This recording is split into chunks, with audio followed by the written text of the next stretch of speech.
মুখোশ পরা চিনি আমার নাম নীরব। এসপি সাহেব যে কথা বলতেছে নাম যে বলতেছে আমরা শুনতেছি নীরব, আমি সামনে ছিলাম। এই যে আমরা এখানে যে পাবলিক যে লোক যে ছিল প্রশাসন আসনে এটা নিরাপত্তা হয়েছে, সবাই একটা আতঙ্কের ভিতরে ছিল। আমরা চুনকুটি এলাকার মানুষ, স্থানীয় মানুষ, বাইরের মানুষ আছে এখানে হাজার হাজার লোক। আল্লাহর রহমতে আমরা সবাই সন্তুষ্ট হয়েছি। প্রশাসন আসার পরে আমরা টেনশন মুক্ত।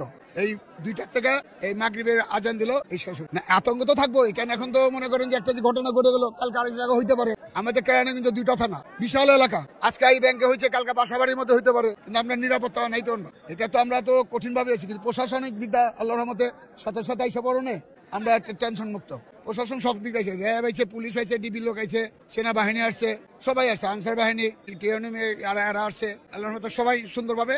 আমরা একটা আতঙ্কের ভিতরে ছিলাম। যে নীরব নামের ডাকাত দলের এক সদস্য, তিনি আইন শৃঙ্খলা রক্ষাকারী বাহিনীর সাথে কথা বলে এবং তিনি আসলে বলেন যে আমাকে 15 লক্ষ টাকা দেন, আমরা এখান থেকে বের হয়ে যাবো, এবং তিনি পুলিশের কাছে কিন্তু নিরাপত্তাও চেয়েছেন বলে তিনি দাবি করছেন। তবে এখানে আসার পর আমরা যেমনটি দেখতে পেয়েছি যে ডাকাত দলের সদস্যরা পুলিশের কাছে আত্মসমর্পণ করেছেন, এবং ডাকাত দলের সদস্যদের যে 3 জন ডাকাত ছিলেন এলাকাবাসী, এবং তিনি কিন্তু পুলিশের সাথে দফায় দফায় কথা বলেছেন, বলে যে এলাকাবাসী আমাদেরকে জানালো। এবং আমরা আসার পর যেমনটি দেখতে পেয়েছি যে পুলিশের কাছে ডাকাত দলের সদস্যরা আত্মসমর্পণ করেছেন, এবং ব্যাংকের ভিতরে যেসব কর্মকর্তারা ছিল তারা কিন্তু নিরাপদে এখান থেকে বের হতে পেরেছেন। কারো কোনো ক্ষয়ক্ষতি হয়েছে বলে আমরা এখনো পর্যন্ত কোনো খবর পাইনি। তবে আমরা যেমনটি জানতে পারি, যে জিনিসটা আমরা জানতে পারিনি যে ডাকাত দল সদস্যদের এখান থেকে আসলে কোথায় নিয়ে যাওয়া হয়েছে। এবং আপনারা কিন্তু দেখতে পাচ্ছেন যে এখানে এখন পর্যন্ত এলাকাবাসীর ব্যাপক ভিড় রয়েছে। তবে সেনা সদস্যরা তারা একটি ব্যারিকেডের মতো তৈরি করে তাদের এলাকাবাসী যারা রয়েছে তাদেরকে ভেতরে আসতে দিচ্ছেন না, এবং রূপালী ব্যাংকের ঠিক নিচের জায়গাতে সেনা সদস্যদের উপস্থিত রয়েছেন, আর তারা কিন্তু এখানে সাধারণ দর্শক বা এলাকাবাসী তাদেরকে প্রবেশ করতে দিচ্ছেন না। যে ডাকাত দলের সদস্য, তাদের 3 সদস্যের যে ডাকাত ছিল তাদেরকে কিন্তু এখান থেকে বের করে নিয়ে যাওয়া হয়েছে।